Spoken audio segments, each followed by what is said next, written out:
What's up, y'all? It's your boy Niner Faithful. How's everybody doing? Hope everyone had a legendary draft weekend. Oh, I don't know about y'all, but I feel like I can exhale and just take a deep breath. That was probably the longest draft of my life, or at least since we picked first overall. Um, so we're gonna go ahead and bring on Jason right now and everything. Sorry about that miscue in the beginning. Our first time trying our little intro video. Let us know what you thought in the comments below. But what's up, Jason? How you doing, bruh? What up, T? Another day living the dream. Yeah, right. Any day And I you wake up a also five-time am champion tired. is a good day. And I too It's am been a long drafted out. weekend. I am tired. Right.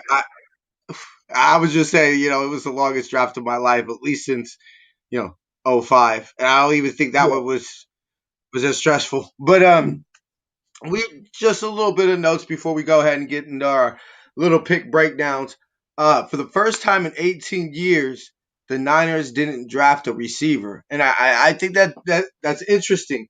Jason and I were talking in a little pre-show meeting about how I think that's a little bit of a concern. I thought I was all about need this draft. Hey, we don't have needs, but I was all about depth. And one of the things that I really wanted was a receiver in this draft. I'm not gonna pretend like I know more than Kyle Shanahan on what receiver to pick, but with all the receivers that fell, with so many quarterbacks going, so high in the draft, it's it was there, and I'm just so. What's the plan at receiver? If you're looking at, we got Brandon Ayuk, Debo, Richie James. You would lose KB. So new. Jalen Hurd. I mean Jalen Hurd. Cool, awesome. If Jalen Hurd could stay healthy and show us what he did, and let's be realistic, one snap over what 3 years. So I mean, I'm sorry. Like I was pumped up, when that one snap was in the preseason of that season. But when you're now looking 2, 3 years later, it's kind of like, okay, well, we need more than one snap. So that's fine. And I know you were saying, first time we didn't draft a D lineman since 2010. I mean, I'm not going to say a relief, but a shock. I mean, this team is clearly building a D lineman. I thought just one of the things we were going to do. I just thought we were going to take a D lineman every season, every draft, and just say, hey. But This is the way. overall, exactly. A little bit of another note. We re-signed Tom Compton, and 19th straight draft. We haven't take a DB in the first round. And a little note that I guess we'll start off before we get in the picks. We did call on Aaron Rodgers, but as John Lynch put it, it was quick and it wasn't happening. Now, I don't know if that means that Aaron Rodgers wasn't available or that what they were asking was, yeah, that's just not going to happen. Um, I don't I know, bet it was but the second one. to me, exactly, I do too. Um, because as we've learned many times in the NFL, any player is available for the right price.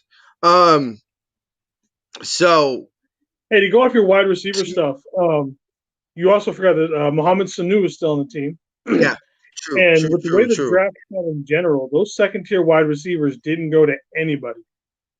So I mean, Yeah, there is still a lot of decent free agent, undrafted guys.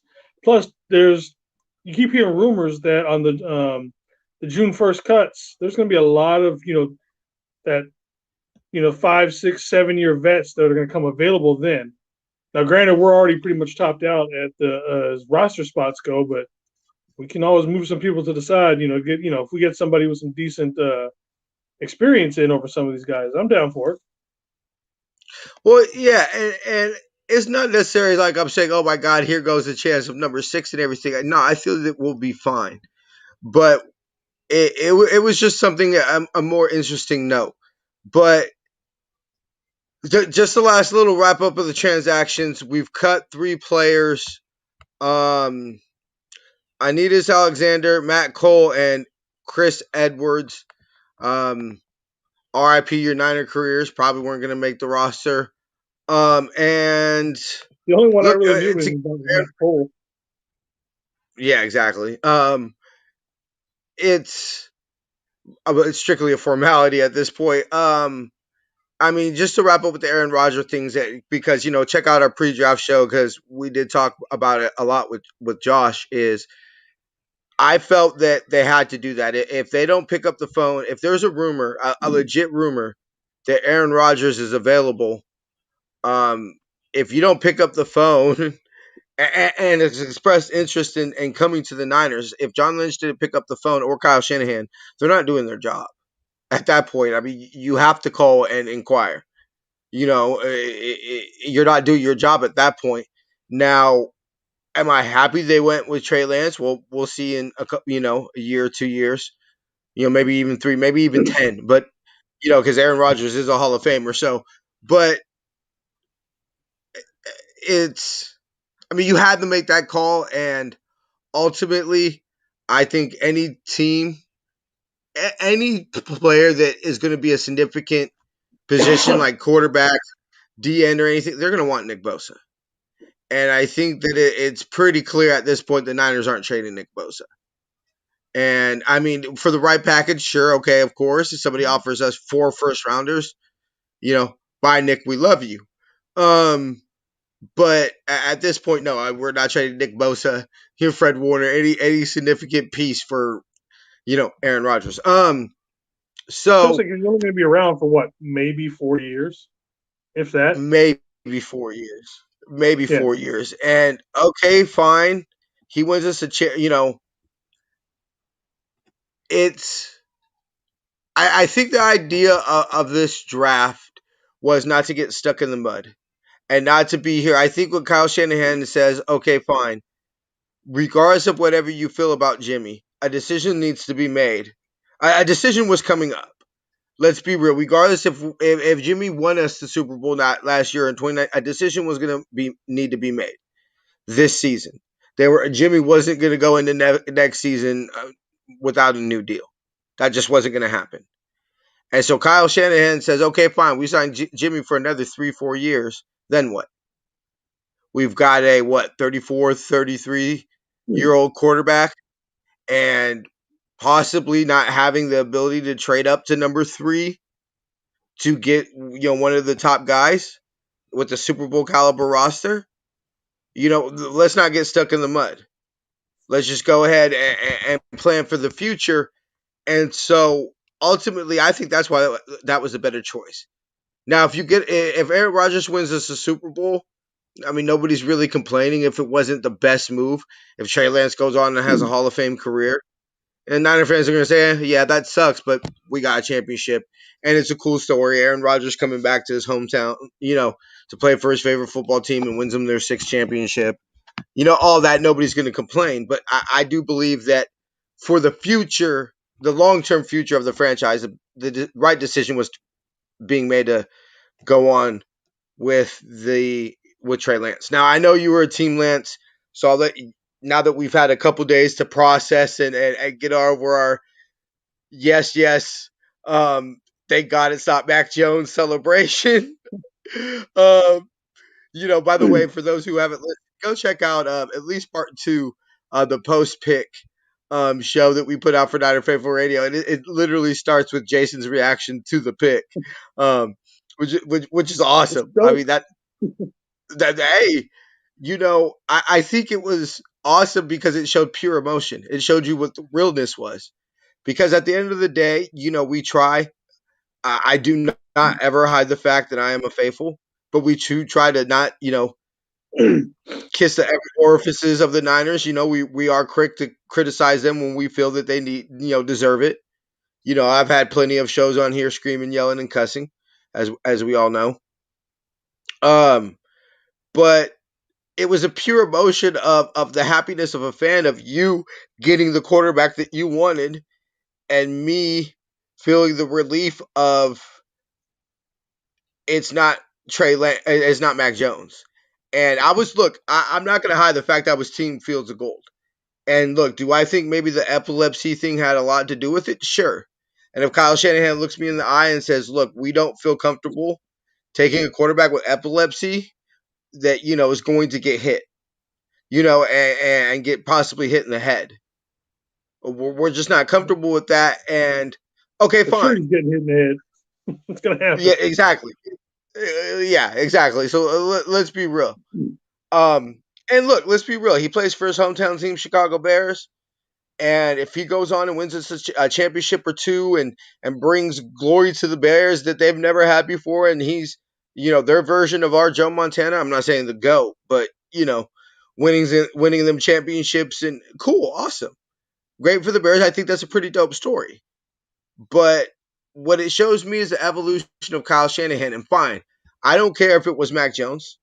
I don't care if Kyle Shanahan walked in with this trade saying that, although he has said, contrary, which of course he's going to say, what do you expect him to do? Nah, you know what? We were going to take Matt Jones, but we decided not to. Like, come on. So it's Whoa, when, if excuse you me. say, hey, look, the scouts had to convince him of Trey Lance, awesome. Then you know They what did that their means? That job. means Kyle Shanahan's not so, exactly. Shanahan's not so arrogant that he's going to say, hey, in 30 minutes of watching some film, you know, versus a whole, a scout team that scouted these players for sometimes 4 years. We're not going to skip. We're not. It's a good thing he's listening to the scouts. Yeah, And so what I think, and in the press conference show, we'll play a clip of it of them talking about their growth. And I've been saying this for a while is, look, anybody who goes into a job, you're better year 4, season 5 of your job than you are day 1. Let's realize they had been hired for what? I don't even think it might have been barely over 90 days before they had to make their first draft. yeah.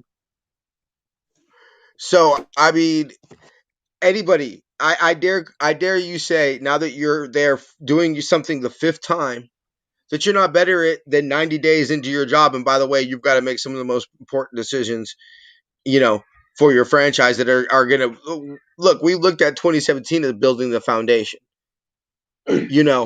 and I think that we could look at 2021 as resetting, mending the foundation.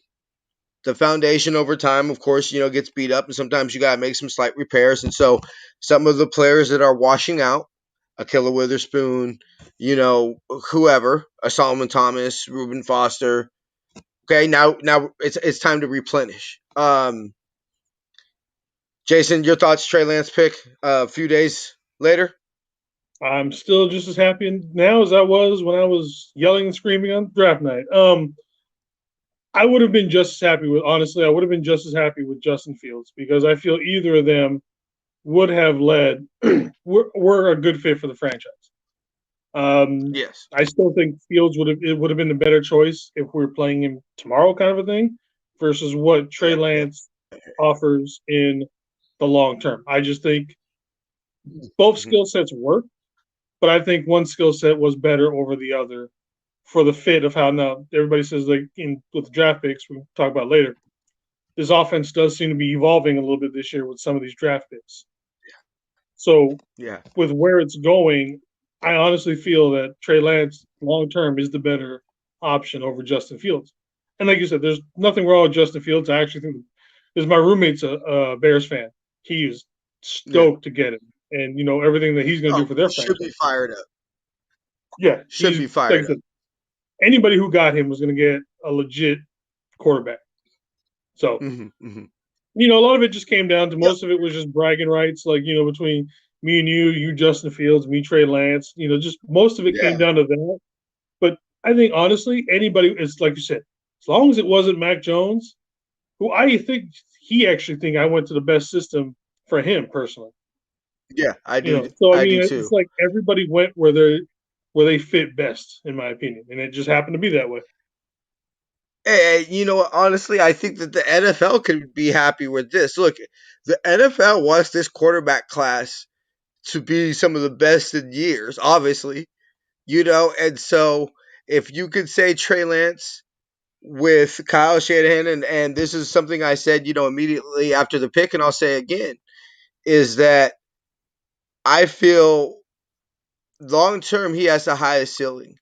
And this is about, okay, is Kyle Shanahan a North Turner? Great offensive mind, but you know, how do we feel about him as a head coach, or is he in the echelon with Bill and George Seifert?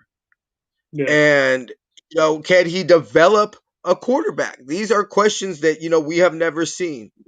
And so this to me is, we hold this coaching staff in high regard, and so it's time for you to earn your paycheck. It's time for you to do it. And so I think, for if you tell me Jimmy's on this team, then yeah, this is probably the pick that you make. And I said this immediately after. I said this after the pick, and I'll say it again: is that as fired up as I am in our clothing line that we are coming out with, for the by the faith for the faithful by the faithful. We're making Trey area shirts and Trey to the Bay shirts and all that. Trey Lance has to prove to me that he's better than Jimmy Garoppolo. And do I believe that Jimmy Garoppolo is the better ready, NFL ready, start week one quarterback as of right now? Yes, I do. And that's not a knock on Trey Lance. Jimmy should be.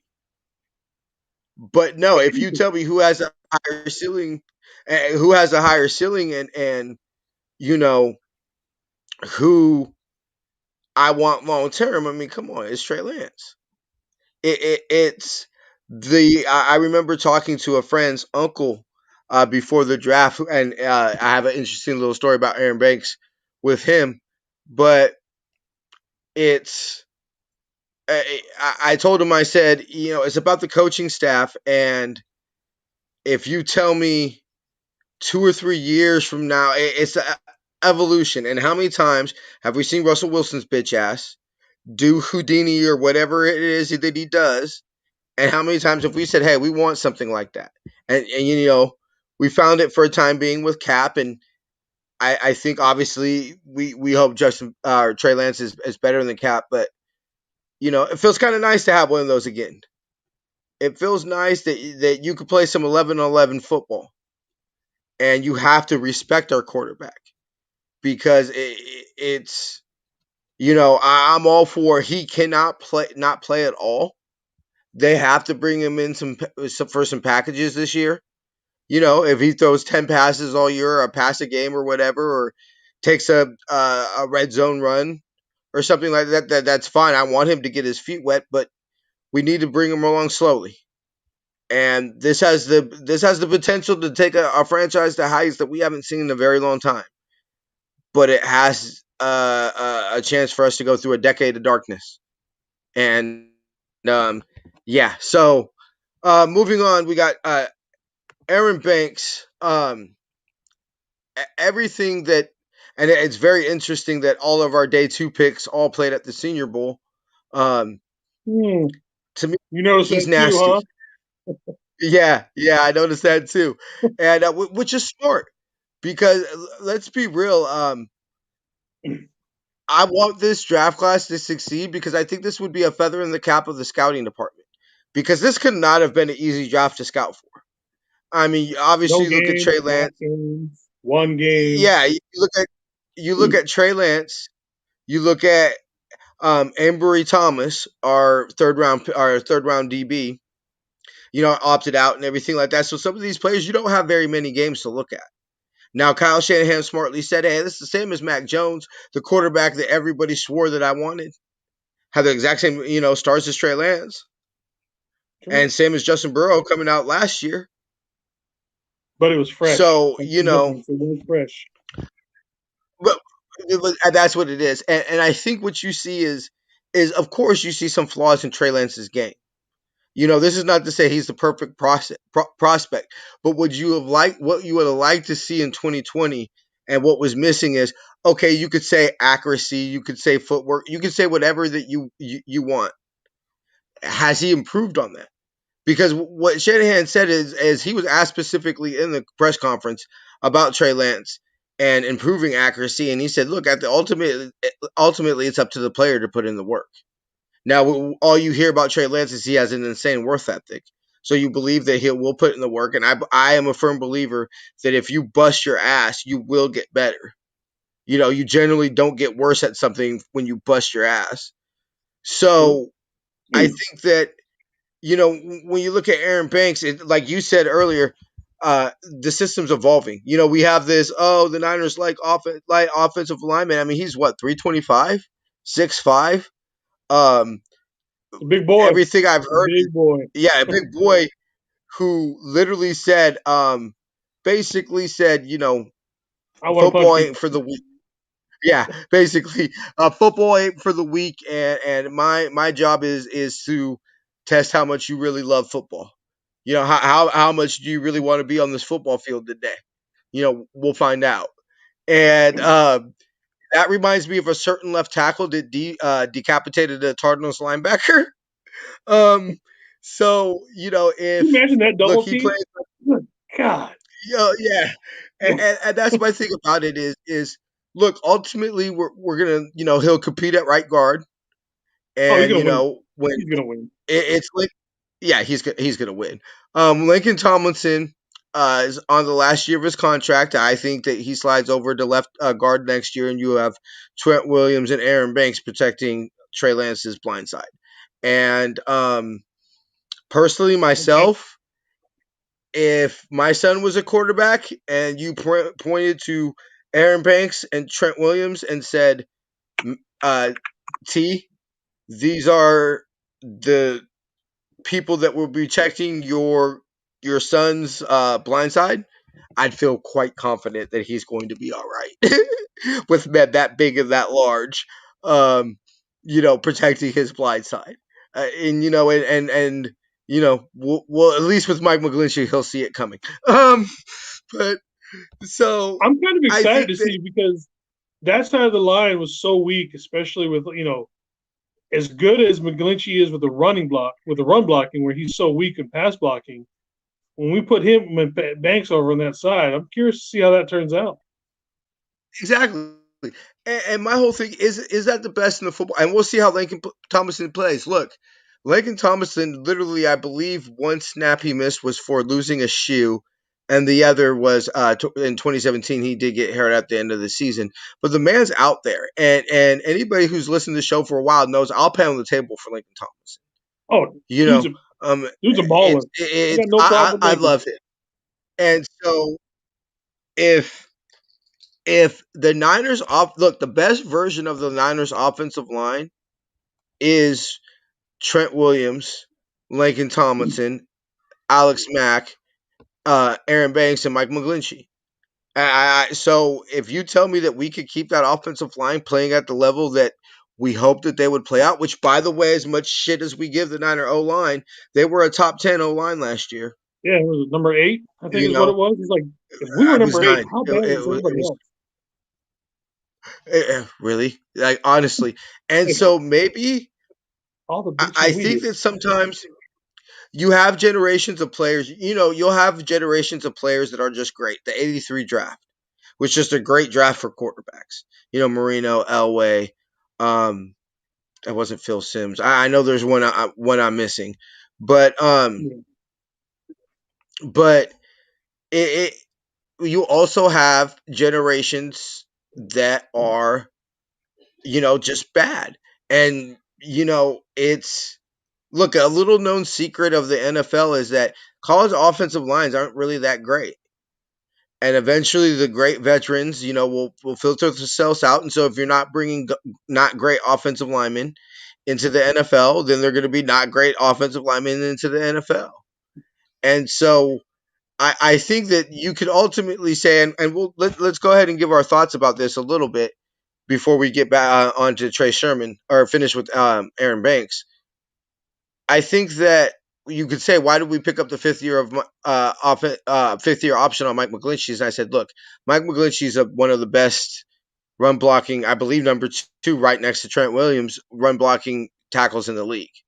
And so if you tell me that we're a football team that loves to run the ball, and we got the top two tackles in the league at running the ball, I think you'll make a little bit of sacrifices. Would you if Mike McGlinchey was as bad as a run blocker as he was as a pass blocker, but as good as a pass blocker is as a running blocker, would he be getting ripped as much? I don't think Well, so. You know, and so when you talk about he's good at what we want to do as an offense. And so fine if next year's draft for the draft after or whatever, if you look to replace Mike McGlinchey, fine. I'm not saying that he's irreplaceable and he'll be a Niner for his whole career, but let's not ship a man on a bus out of here quite yet. You know, he was a better offensive lineman than people give him credit for. But so ultimately, if you could say T, our first two picks were a quarterback and a guard. I'm giving that as far as not grading the player, but grading the position and fulfilling needs. I give us an A+. As far as our first two picks, I mean, I don't know how you're feeling about it, Brad, but I'm giving us an A+. Okay, I I'm won't gonna give say it A an A. plus because we don't know how it'll turn out, but I'll give it an A. I'll give it an A. Especially if you had asked me that night or when we drafted Banks, I might have graded a little bit lower because Yeah, I knew of him, but I had also been looking at other people, specifically Kendrick Green out of Illinois for that position, yeah, and I felt that he was a much better scheme fit for the offense. But it seems like I said, it almost seems like we're definitely going to a more power running game, almost to an extent. yeah. And so with these guys and the And if you, backs that we got, that's what it's setting it up to be even more of a power running game. yeah, So and if you look at Better Rivals did a good job of breaking it down. Is if you get into the analytics, Aaron Banks was actually a bad power blocker, but an excellent zone blocker. And Ohio State runs a lot of zone running scheme. And so, yes, I believe that we are trying to beef up and make an offensive line that'll bully people. And you could say slowly start to elevate what this team is. I mean, look, you either stay in the same, or you're either getting better or you're getting worse. And that's the thing that I know that Kyle Shanahan's smart enough to know is that every single team in the division is studying Kyle Shanahan. They look with the selection of Trey Lance. Fine, you could say whatever the teams in the division feel that the way that they are, and we'll go ahead and probably either next week or the week after we'll get into um, the NFC West bigger picture after the draft. But you could say that Arizona is still trying to find a linebacker to cover George Kittle. Um, and look, with the selection of Trey Lance,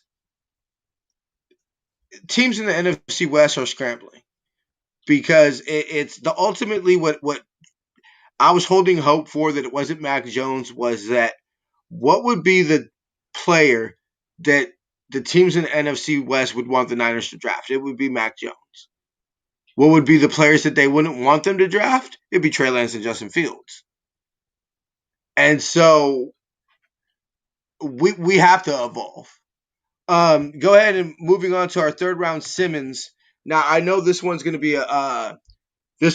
to be a controversial pick because he has a little bit of a history. Um, but he watching his press conference, he said, "Look, everybody says I don't have the home run speed. He ran a 4.57 40. And we all know that that's not Columbine numbers. That's pro day numbers. So I wonder, is that a 4.58, a 4.59 at the Columbine? You know, um, but he said, look, I had a 70-yard touchdown run. And so if you tell me I can't, hit a home run, so fine. Is he going to get there in 3 seconds like Raheem Mostert? No, but it's look after chasing, Raheem Mostert all day. Are you going to want Simmons putting a shoulder underneath your chin? You know, time after time as we're trying to pound down that, and it's coming. because it's the fourth quarter and we're running out the clock, and it's, hey, you've been chasing Raheem Mostert and Jeff Wilson, who by the way is also a physical back, and running around Brandon Ayuk and Debo and getting ran over by Debo and whatever else you've been facing all game, and now you want this back who Mm-hmm. who let's be real, is John Lynch said these words: put your foot in the ground and go, short area explosion and physical. After dealing with the Niner offense after let's just say four quarters and 10 minutes, and it's 5 minutes left in the game, and are you going to want to really deal with that? Probably not, And so, as I was saying before the show, you put them in, the pot, and cream rises to the top, right? And so, if he doesn't pan out, then we have some issues because Kyle Shanahan has a drafting a running back problem, you know, and we all say that, we've seen the praises of Bobby Turner, and we know Bobby Turner had to put on a stamp of approval. No running back's going to get drafted, but then, maybe we need to look at Bobby Turner a little bit if this one doesn't pan out. As far as drafting running backs, I'll give Bobby Turner undrafted running backs all day, every day. Sixth, seventh round, fine. Have your Thanks, field Cole and day. Diamond. Yeah. I'll give him those all day. But if we're talking about day two picks, if this one doesn't pan out, can we learn a lesson here a little bit? But we're not going to ask him to carry the ball 25 times a game. So if you're giving them 10 carries at the end of the game to drain out the clock, I don't see a problem with that. I'm fired up for that. Because then that means when the preacher's on the field, that's one of his nicknames in college, Sermon Preacher. When the preacher's on the field, that means we're about to say amen after another Niners win. So let's get it. Avery Thomas, third round, 102. What I've been hearing, the man can fly. 4.37 40. I'm fine if you want to post that to 4.38, 4.39. That's He's quick. that's still sub 4.4. That's fast. Um, I He's think aggressive too. I've He been is hearing hella aggressive. he is ultra aggressive. Um, John Lynch said he seen a little bit of him in himself, and you know, watching his interview, he simply poised when the ball is in the air. 49 completion percentage allowed, 3 picks and 7 PBUs in his last season. That tells me aggressive. That tells me that you're saying you're trying to model your game after Sherman, which we'll get into Demo, who actually has ties to Sherman. But I'm okay with that. If yet again, if you tell me T, our fourth pick, whatever, we'll skip the third pick, but our fourth pick is a 4.37, 38 vert aggressive corner that's gonna, look, he's not gonna. It's, him giving up plays is not going to be lack of playing the ball. He's just not going to give up catches. He's going to contest every ball. And we'll see how that goes. We'll see about penalties. We'll see about how many of those contested catches he actually gives up. He's 50 But 50 right now. yeah, and so So he's 50-50 on it. And so if you tell me that we got a corner in the third round that's going to give up, a 50-50, completion percentage, a 50%, completion percentage, I'm down. It's a need, because fine, run it back, Jason Verrett, Emmanuel Mosley, cool, but it's not good for the franchise to not address the position and try to get some serious depth and competition, because if we're waiting for Tim Harris, you know love him, can't wait to see him on the field, but yet again, if availability. you I'm not changing my grade as far as positional need. Now you could break down and we'll see how the players turn out. But as far as going into day two, the first 2 days of the draft, I'm giving the Niners an A as far as attacking positional needs.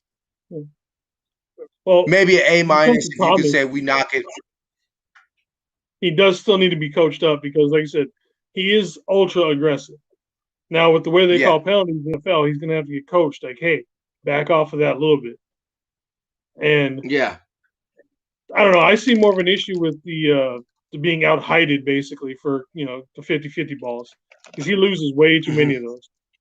So he's either got to learn how to get timing, the better timing on it. But I like the attitude that he brings. You know, And I think what they're saying is we'll coach him up. You don't after Killer Witherspoon, and for as much as he was trying on it, his lack of aggression. You can't coach aggression. So we could teach him to not be as aggressive. We could teach him to tone it back. We can teach him proper timing or when it's appropriate to go for the pick and things of that nature. We could teach that to him, but the mentality you can't teach. And I think that's what the Niners are saying is that look, we got the mentality. We can mold the tools. We can sharpen the tools, but we have the right mentality. And after picking a Keller Witherspoon, in the third round as well, that I think that was the thought of let's get the opposite. yeah. Let's get maybe instead of the player that we're going to have to coach to pump it up, let's get the player that maybe we have to coach to tone it down a little bit, and we'll see how that works out. But going into the fifth round, Jalen Moore um, played. He has a little interesting story. He came in to Western Michigan as a tight end, got switched to D end, and then got played to left tackle. Shanahan said ideally they would like to play him at guard, and John Lynch had said he was their highest grade player at that point by a long shot. And so, if you want to say, look, we've said this for a while. One of the weakest positions on the offensive line has been guard. Is right guard. Look, right guard possibly cost us a championship. Let's be real. You know, right guard, interior offensive line possibly cost us a championship. And so if you tell me again, just specifically looking at the need, we got two guards, with our first, you know, going in, our first pick in the day three was our second guard. I'm not mad. They could possibly slide out the tackle, you know, um, Both of the draft picks were that pretty great. yeah, and pretty versatile, and I'm not mad. It's I'm getting into look. Is he going to compete day one? Probably not. I would put it on Banks starting over him. I don't think he's. I don't. Lincoln Thomas is going to start at left guard, and Banks is going to win the right guard job. You would assume now. Fine, Tom Compton and Brunskill have something to say about that, but I'm hoping our second round 325 6'5" guard is able to beat out Dunyan Brunskill. Love you. Tip my cap to you. But yeah, we need to get, Aaron Banks in the lineup. Um Going on to Demo, I have to work on his first name as well. Lenore. Diamador, is that what it is? Diamador, Leon, Diamador, Lenore, Lenore. Lenore, Lenore. I believe it's Lenore.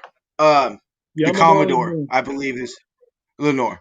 Um he's the one that has ties to Sherm. Apparently, his high school coach that he's extremely close to was Sherm's best friend growing Oh, up, and so I have he's not heard quite that close one. to.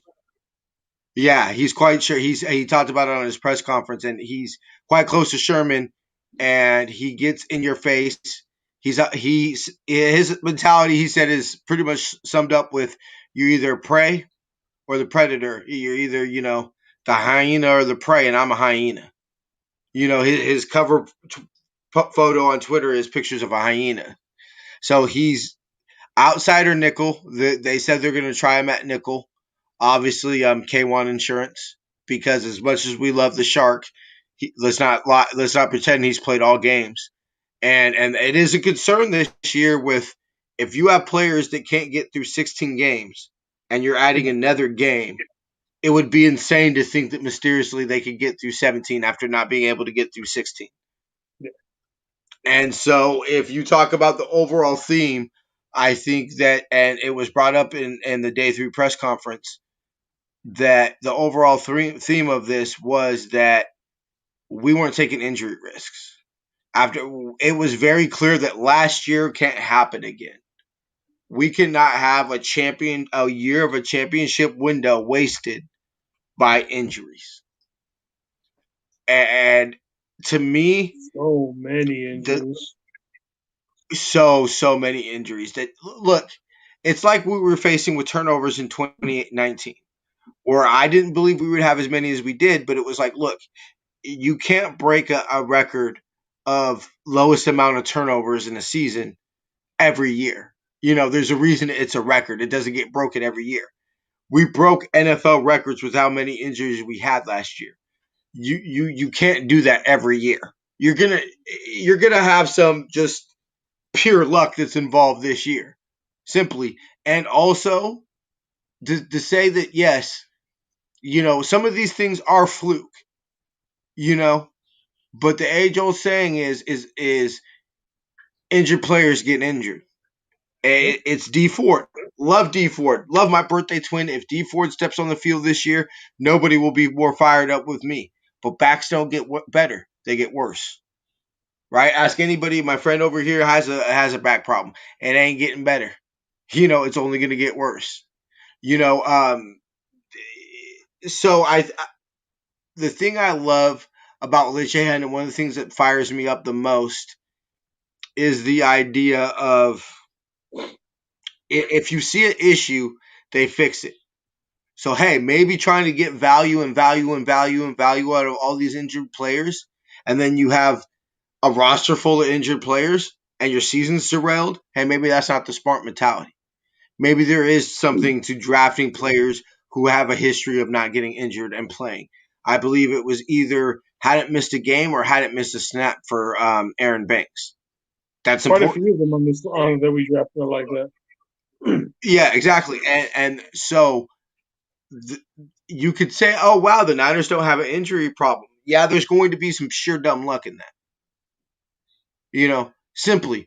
The Varro Bowman simply just steps backwards, no contact at all.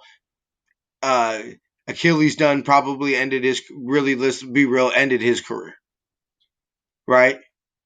So, fluke, but also it's your foot, Nick Bosa, foot getting caught in the turf. That's fluke. But when you No, but the when you fluke was the also next play. Thomas going down for the damn same injury. yeah, That was the yeah, fluke. exactly. That's just fluke to me. You can't anyway. But is so. But there's also something to drafting people who and signing people who don't have a history of those fluke things happening. Some people just simply have bad luck. Some people just have simply great luck. You know, and so a lot of it is mentality. And so to me, I want to love Demo. I want to love Demo because of the closeness to Sherman. And tell me that's some of that's got to rub off. And if the rumors are true that I have heard, and it's between us and the Shecox, and we can get Sherman in here to mold him, even better. Him, I want Ambry. to love Demo. Yeah, Avery, of course, all the defensive backs. Let's be real, but specifically Demo. I want Demo to be my Javon or my Dre Greenlaw of my little diamond in the rough rookie that I fall in love with that makes a big impact play. I want to love Demo. I love his mentality. I love his worth ethic, and I think he's going to. If any of these, day three picks stick, and the fifth round, our magical round, if any of that's true, I do put my money on Demo. Now Tuga Loga. Okay, I'm going Talanoa to slaughter. Husanga. Okay, there you go. Let, I'll let, let the let the guy Uso. just have Samoans. Talanoa Yeah, Hufanga. I'll let them have Uso take care of that one.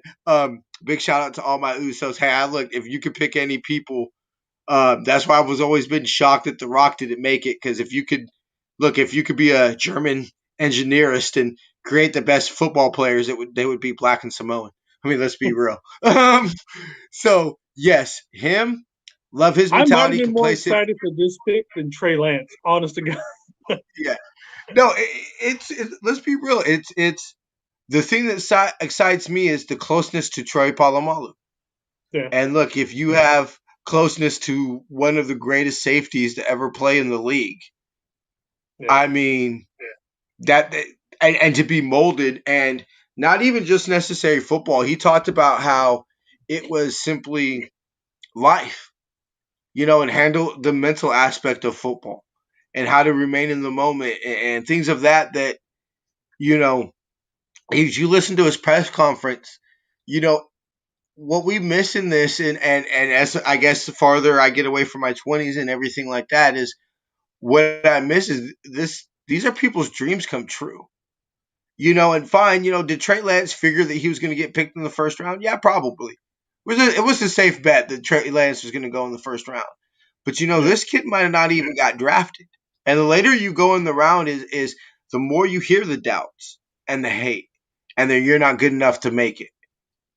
And you're changing people's lives. He talked about his dad growing up in Samoa, in a house with dirt floors.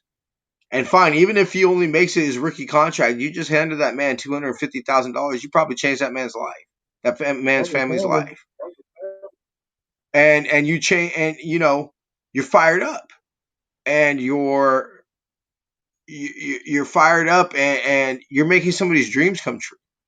And you know what? Listening to him and listening to him thank God and everything that he did in his mentality and how he wants to work, and he's so blessed and grateful for this opportunity. Makes me think to my 20-year-old self, and probably would have felt like for me to get drafted by the Niners. Now I'm not saying he grew up a Niner fan and it probably would have did different, emotionally for all of us, but still, what's it like to hear your name called and maybe the player that was cut from his Pee Wee team and all that, and I told you, coach, I'd make it, and Who you gets know, cut from and Pee so Wee hey, team? I don't know, probably horrible. Hey, look, my dad was born in Texas and grew up in Florida. So as somebody whose father grew up, playing football in Florida, which let's be real, the two states that come up with the most NFL players are Florida, Texas and Texas. Florida. There are some Pee Wee football teams that you get cut from. I promise you. I promise you, there are some probably Pee Wee teams that are competitive enough that you will get cut from. Um, Now Yeah, getting I on love this to pick. Um, and so I've yeah, been wanting a safety with that physical for a long time. Um, and he's Basically, you see how Jamal Adams is basically with the Hawks. He's just there constantly. Hufanga is going to be the yeah, exact same way. yeah, You're like, all of a sudden, you're like, where did you come from? People are going to get hit from yeah, behind, and this and that, and he's going to crash hard all over the place. And I love those kind of safeties. He's going to play in the box constantly. yeah. And he said, Kyle Shanahan said, love him. Covers like a safety, hits like a linebacker. So we're Yep. gonna try him at safety. Maybe he'll switch to linebacker, safety hybrid role. The look, I love him. Gator bait and everything like that. But it's he's coming for Marcel Harris's job, roster spot. Let's be real. Marcel Harris has been put on notice that he will be competing for his. He's basically play the same role, I would assume. You know, ideally. And to me, awesome. John Lynch. This is the one that John Lynch. I made a mistake earlier when I said it. I'll correct it. This is the one that John Lynch sees himself in. So I'm down for our Hall of Fame. If our Hall of Fame general manager, strong safety general manager, sees himself in this player, I'm okay with selecting him in the fifth round, 180th overall. I'm okay with that when Yep. when look at our success that we've had in the fifth round. Each one of these fifth rounders seems to have the potential of maybe not turning into George Kittle, but turning into a Dre Greenlaw. Who is Dre Greenlaw going to be a superstar? No. Is he replaceable? Sure. but you know, He's going to be around and is he going to he's going to respect? start for years. Yeah, exactly. I think he's going to be like a Keena Turner, that player Yeah. that never is superstar, never flashy, but you're glad you have him on your football team. And Keena Turner has 4 rings last time I checked. So there you go. And what I love is the mentality. He says, "I want to be a Pro Bowler, special teamer, my first year. That is a goal." You love that mentality because that's a Yep. man who just wants to play football. That's a man who says, "You know what? I just want to be on the team and I want to contribute to the team." That's the type of football players you want. And if you told me, and I maybe y'all get annoying of me saying this, but if you told me that we would get a hard hitting, strong safety from USC that loves to hit people, I don't know. Where have we heard that familiar? I'm trying to think of a strong safety, hard Might hitter have to go from back, USC. Oh yeah, might Ronnie have to Lott. go back a few years. Yeah, maybe the man who cut off his pinky to play in a football game that has 4 rings. Maybe one of the greatest haphies of all time. Yeah, him. And I'm not saying that he's going to be Ronnie Lott, but I'm okay for the Niners taking a flyer of a strong, hard Yep. hitting, strong safety out of USC. So Mitchell, this is to me where I would have thought we would have took our running back. Um, Best player left on the board with our last pick, speed and physical. I think that he makes him and Trey Sermon are a little redundant. Fine. You could say Trey Sermon has the higher ups, talent and everything like that. Maybe I would have rather spent that third rounder, 88th, on a receiver, and you take Mitchell in the 6th round, and Yeah. you say, okay, hey, Bobby Turner, turn another 6th rounder into a gem, instead of paying, the 88th pick on a running back.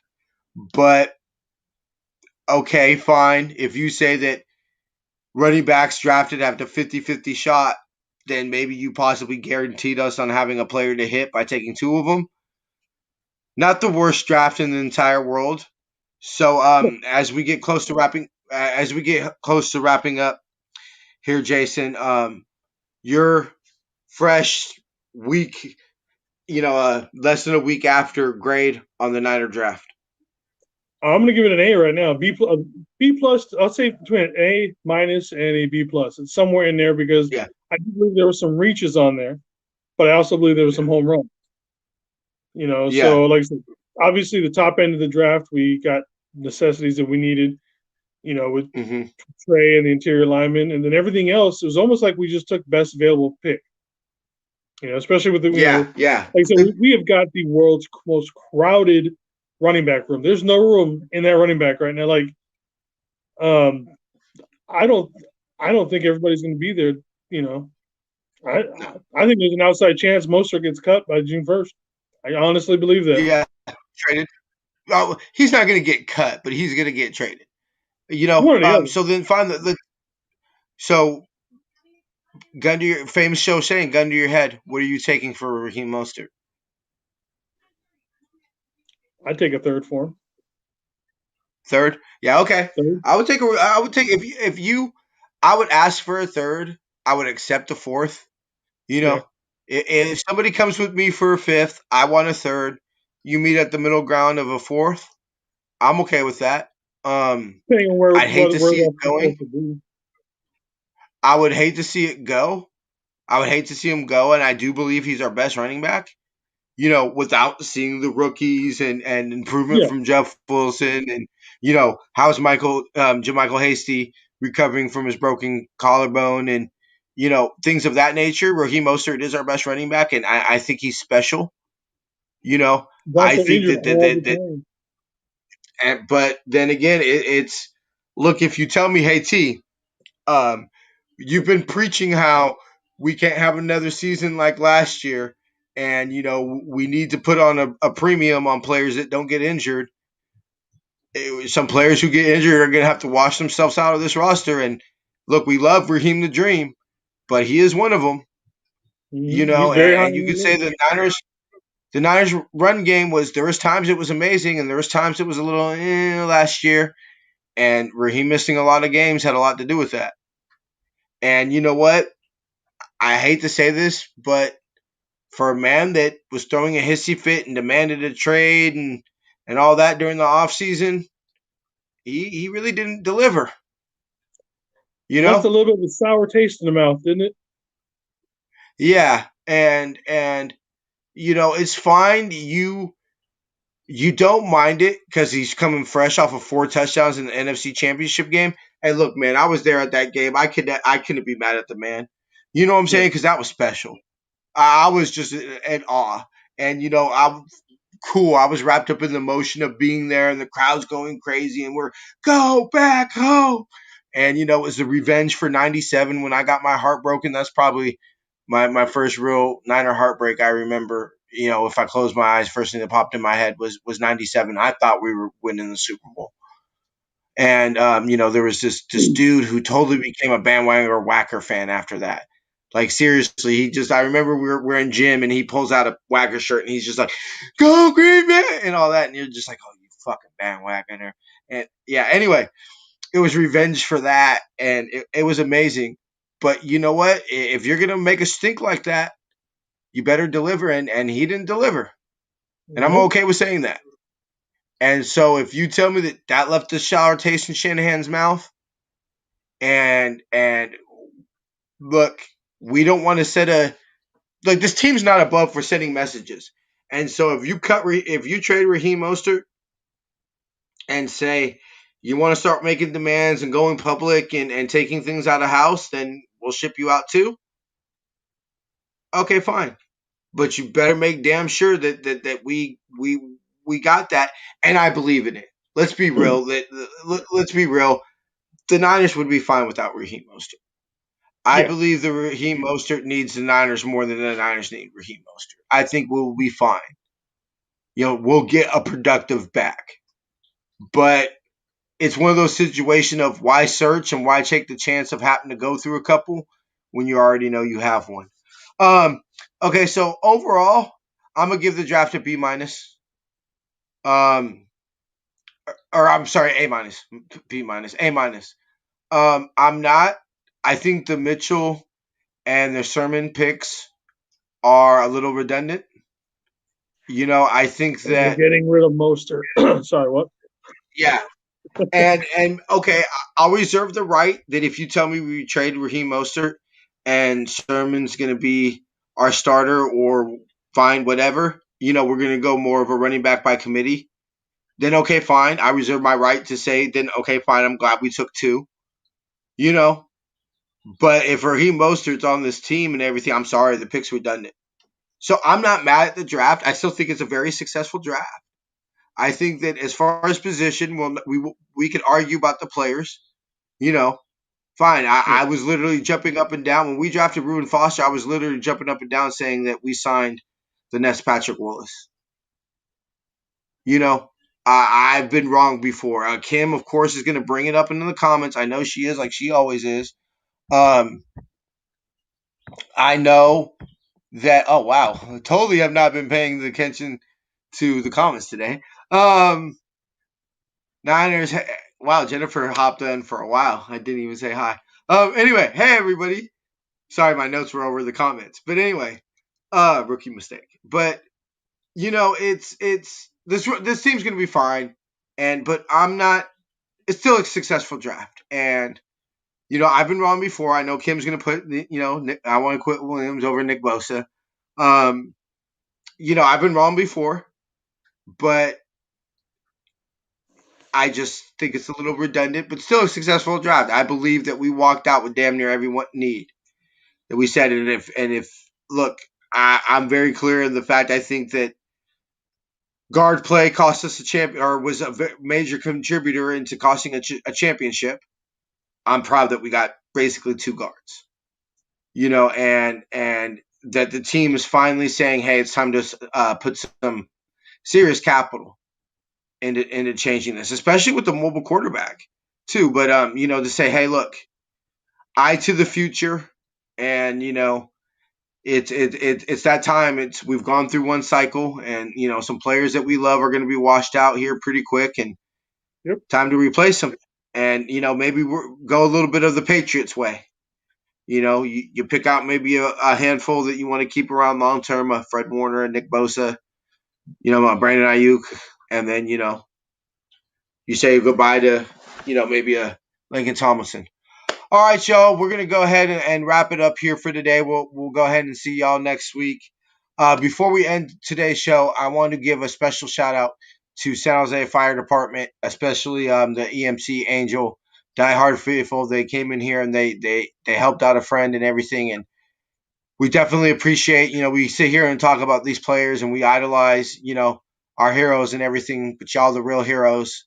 Thank y'all so much and everything. Mhm. Tip my cap to y'all.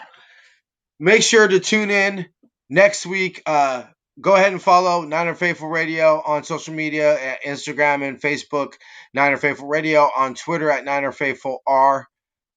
Jason does an excellent job of managing all the social media. Dude, his memes will have you dying. I ain't gonna lie. There's some memes that are just funny because they're so true, bro. They're so true. But for Super Duper Moderator Kim, Jamie, Nate, and Jason and myself, we'd like to thank you for tuning in. We shall see y'all next week. Till then, faith, love, and happiness. Go Niners. See you guys next week.